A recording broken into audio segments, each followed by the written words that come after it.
महापालिकेतील रोजंदारी बदली कामगारांना सेवेत कायम करण्यासंदर्भात उपमुख्यमंत्री अजित पवार यांची राष्ट्रवादी काँग्रेसचे प्रदेश उपाध्यक्ष आनंद चंदनशिवे यांनी भेट घेतली।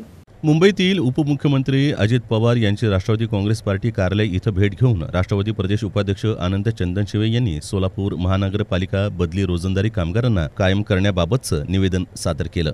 सोलापूर महानगरपालिकेमध्ये गेल्या 25 ते 30 वर्षांपासून रोजंदारी आणि बदली या पदावर 259 कामगार काम करत आहेत। या कामगारांना अद्याप सेवेत कायम करण्यात आलेलं नाही, त्यामुळे कामगारांवर एक प्रकारे मोठा अन्याय झाला आहे। लवकरात लवकर या सेवकांना सेवेत कायम करण्यात यावं या संदर्भात आमदार विजयकुमार देशमुख आणि राष्ट्रवादी काँग्रेस पक्षाचे प्रदेश उपाध्यक्ष आनंद चंदनशिवे यांनी महाराष्ट्र राज्याचे उपमुख्यमंत्री अजित पवार आणि नगरविकास विभागाचे प्रधान सचिव यांना निवेदनपत्र देऊन विनंती केली।